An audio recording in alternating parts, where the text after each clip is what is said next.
हाय, hello सर्वांना. स्वागत आहे तुमचं माझ्या आजच्या नवीन व्लॉगमध्ये. तर आज मस्त आम्ही बाहेर गेलो होतो. कुठे गेलो होते ते नंतर सांगते. पण त्या अगोदर मी एकदम छान आणि मस्त ढोकळ्याची रेसिपी बनवली होती. ते बी इन्स्टंट बनवली होती, कारण रेडीमेड आणलं होतं मी ढोकळ्याचं पॉकेट. आणि मस्त ते डायरेक्ट बनवायचं होतं. त्याच्यामध्ये पाणी ॲड करून, बाकी दुसरं काहीच टाकायचं काम नव्हतं त्याच्यामध्ये. आणि पूर्ण बॅटर चांगलं मिक्स केलं त्याला. मस्त सकाळीच उठून अंघोळ वगैरे करून घेतली. आणि आज फक्त ढोकळाच बनवला होता, कारण की सकाळीच गेलो होतो आम्ही 8 वाजता. त्याच्यामुळं मग दुसरं काही केलंच नाही.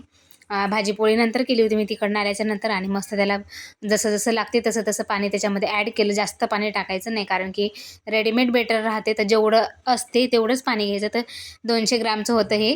तर मी पण पाणी पण थोडं थोडं हळूहळूच टाकलं, जेवढं आपलं ढोकळ्याचं पीठ होतं तेवढंच घेऊ आणि त्याच्यानंतर एका साईडला बर्तनला मी ते तूप पण लावून ठेवून दिलं होतं एका साईडला. आणि गॅसवर पाणी पण ठेवलं होतं एका पातेल्यामध्ये. त्याच्यामध्ये एक स्टँड ठेवलं होतं आणि ते अगोदरच ठेवलं होतं मी गरम करायसाठी. आणि त्याला चांगलं मिक्स केलं. मिक्स केल्याच्यानंतर मग मी त्याच्यामध्ये ठेवलं होतं ते. आणि मग छोटूची मधातनी मी तयारी वगैरे पण करून दिली होती. मी त्यांची पण अंघोळ वगैरे करून दिली होती, कारण की त्याच्यासाठीच आम्ही बाहेर जाणार होतो त्याला घेऊन, कारण की त्याचंच काम होतं आज मेन. आणि त्याचे पप्पा तर कामावर गेले होते, त्याच्यामुळं मग आम्हीच घेऊन गेली होती त्याला. आम्हाला फक्त त्यांनी सोडून दिलं होतं आणि तिकडनं येताना मग आम्ही ऑटोनंच आलो होतो.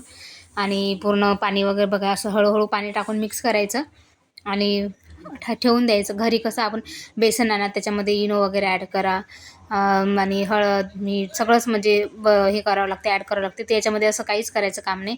आणि एवढं छान होते की सिरियसली, म्हणजे खूपच मस्त एकदम खमंग ढोकळा होते आणि एकदम फुगते पण एकदम मस्त.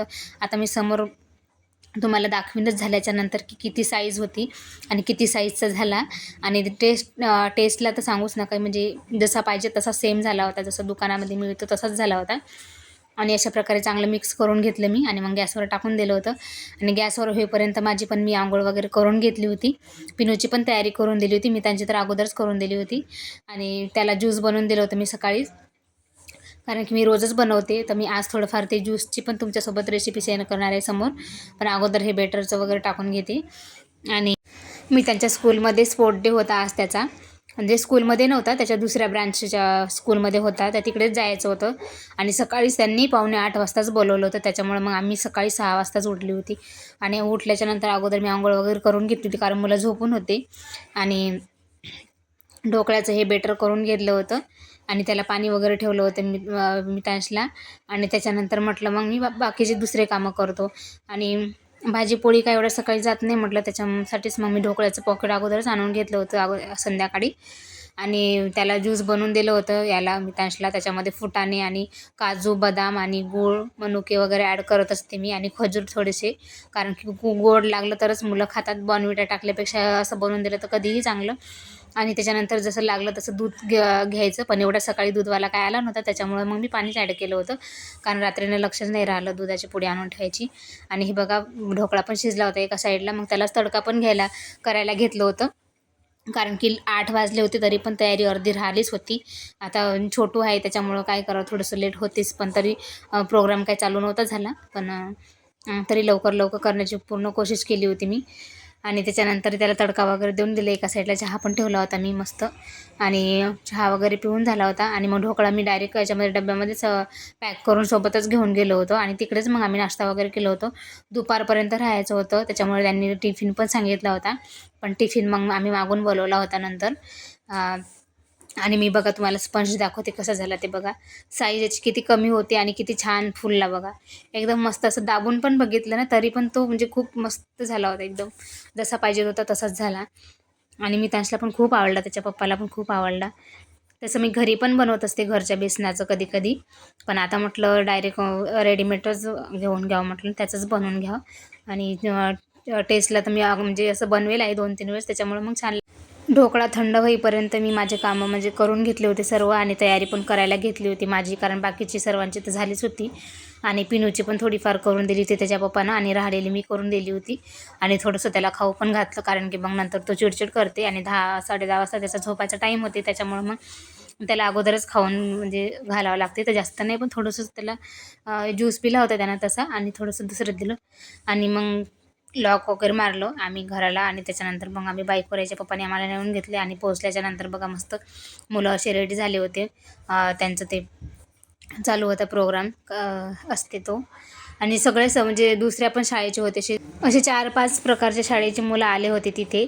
आणि मस्त खूप छान छान गेम झाले तिथे, मस्त बघितले आम्ही. आणि पिनूने पण खूप एन्जॉय केला, पण नंतर खूप चिडचिड करत होता त्याच्यामुळं मग आम्ही, आणि ऊन पण लागत होतं. सकाळी सकाळी काही वाटलं नाही, पण त्याच्या 11च्या नंतर खूप ऊन लागत होतं. पण तिथं त्याला म्हणजे आम्हाला पॅरेंट्स लोकांना एंट्री नव्हती, त्याच्यामुळं मग आम्ही एका साईडलाच होतो. आता तरी समजा आम्ही थोडंसं अंदर बसलो होतो. आता यांचं पूर्ण फिरणं झाल्याच्या नंतर गेम स्टार्ट झाले होते. त्या टायमाला सर्व पॅरेंट्सला त्यांनी बाहेर काढलं होतं. पण तरी आम्ही त्याच्यानंतर थोड्या वेळाने गेलोच होतो अंदर आणि बसलो होतो थोडंसं इथे या साईडला, कारण की लहान मुलांचे गेम चालू होते तिकडे. तर मग काही म्हणत नव्हते, तर आम्ही जाऊन बसलो. आणि एका मुलाचा छोटूचा म्हणजे दुसऱ्या मुलाजवळ असा मोबाईल होता, हा तेवढा रडत होता तो देण्यासाठी, पण बिचाराने दिला त्याला, घे म्हणत होता, तो छोटू आहे तर. आणि आम्ही त्याला चॉकलेट वगैरे दिली, असं एकमेकांना शेअर केलं. त्याने मोबाईल दिला, आम्ही चॉकलेट दिली. आणि मग तिथं पण बसणं झालं. मग एका टीचरला रिक्वेस्ट केली आम्ही की आम्हाला अंदर येऊ द्या म्हणून, कारण की हा झोपी आला होता, त्याच्यामुळं अंदर खूप मस्त थंड वाटत होतं तिथे एका साईडला. मग आम्ही तिथे बसलो आणि थोडंसं लेट म्हणजे 12:30-1 झाला होता. तर मग आम्ही जेवण वगैरे पण तिथेच करून घेतलो आणि तिथेच बसलो. आणि मग पुन्हा लंच ब्रेक झाला मुलांचा, आणि त्याच्यानंतर पुन्हा मग गेम स्टार्ट झाले दुपारचे. आणि अशा प्रकारे पूर्ण 2 वाजले होते आम्हाला तिथेच. आणि अजून म्हणजे 3-3:30 वाजेपर्यंत गेम चालले होते तिथे मुलांचे.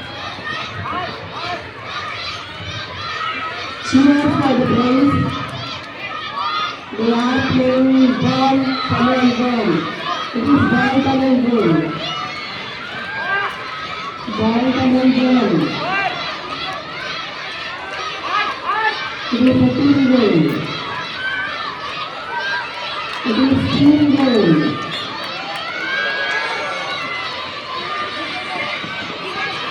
Cooperation, teamwork.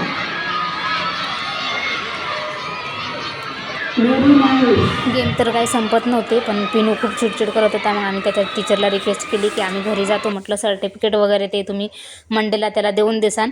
आणि मग आम्ही ऑटोमध्ये मस्त घरी आलो. येताच आम्ही आलू पोंगा घेतला होता, आणि आलू पोंगा अकोल्याचा फेमस आहे. तर फायनली आम्ही घरी आलो आता, आणि खूप उशीर झाला होता आणि घराचे पण कामं खूप सारे बाकी होते. पण म्हटलं आता ते अगोदर कामं करून घ्यावं, कारण की कपडे पण धुवायचे राहिले होते, भांडे वगैरे पण तसेच होते. कारण सकाळी आम्ही 8 वाजता गेलो होतो, तर 2:30 वाजता घरी आलो. त्याच्यानंतर मग छोटूला झोपू घालून दिलं, आणि त्याच्यानंतर मग म्हटलं आता जेवण वगैरे करून घ्यावं आणि मग कामं करावं. तर बघा किती सारे कामं पडलेले, आणि मी तर सर्वात अगोदर आलेल्या जेवण करून कपडे वगैरे धुवून झाले. त्याच्यानंतर भांडे पण खूप सारे पडले होते. बघितले किती सारे कपडे पडले. आता तुम्हाला भांडे दाखवते चला. आणि भांडे पण सर्व घासून घेतले, किचन ओटा वगैरे सर्व साफ करून घेतला. आणि त्याच्यानंतर मग संध्याकाळचा स्वयंपाक पण करायचा होता. आणि पिनूला आता झोपी घालून दिलं होतं मी त्याला. आणि मी त्यासला पण थोडंसं म्हटलं तू आराम कर. आज तर तो ट्युशनमध्ये काही गेलाच नाही, कारण मम्मी म्हणे मी आज जात नाही म्हणे ट्युशनमध्ये. तर ठीक आहे म्हटलं, नको जाऊ. जीव तर खूप थकून गेला होता, पण कामं बघून तर बिलकुल झोपण्याची आणि आराम करण्याची इच्छा झाली नव्हती, कारण की आराम केल्याच्या नंतर पण ते कामं आपल्यालाच करावं लागतात. त्याच्यामुळं म्हटलं जाऊ द्या, अगोदर कामं वगैरे करून घेऊ द्या, कारण नंतर मग पुन्हा संध्याकाळचे पण कामं राहतात. आणि हे दोघं पण झोपले होते, थोडंसं आराम करावं म्हटलं, पण नको म्हटलं, पुन्हा आपल्यालाच करावं लागतात. त्याच्यामुळं मग जाऊ द्या म्हटलं, अगोदर करूनच घेऊ द्या. आणि किचन ओटा वगैरे पूर्ण साफ करून घेतला होता मी. संध्याकाळचा टाईम झाला होता, आणि मग म्हटलं थोडंसं 5-10 मिनटं आराम करावं म्हटलं, कारण खूपच थकून गेली होती. मग त्याच्यानंतर पुन्हा त्याचे पप्पा आले, आणि मग त्यांना चाय वगैरे ठेवला मी, आणि संध्याकाळचा स्वयंपाक पण करायला घेतला होता. मग पिन्नूसुद्धा उठत होता मधामधातनी, मग त्याला पण झोका द्यायला जावं लागते. आणि संध्याकाळी मग मी साधंच वरण भात करून घेतलं होतं, कारण की भाजी पोळी करायची काही हेच नाही. मग एकाच कुकरमध्ये मी वरण भात टाकून दिलं, आणि त्याचे पप्पा आले होते तर मग एका साईडला चाय पण केला. आणि फक्त मी कांदा टमाटर चॉप करून त्याच्यामध्ये तिखट मीठ असं टाकलं होतं, थोडंसं तेल गरम करून, आणि बस तेच तोंडी लावायला घेतलं होतं. आणि अशा प्रकारे मग आम्ही जेवण वगैरे करून घेतलं, आणि आजचा दिवस गेला. तर मग चला पुन्हा अशाच एक नवीन व्हिडिओसोबत भेटू. व्हिडिओ जर आवडला तर लाईक, शेअर, कमेंट जरूर करा. आणि सबस्क्राईब जर केलं नसेल तर प्लीज माझ्या चॅनलला सबस्क्राईब करा, आणि बेल आयकॉन पण ऑन करा. चला मग बाय.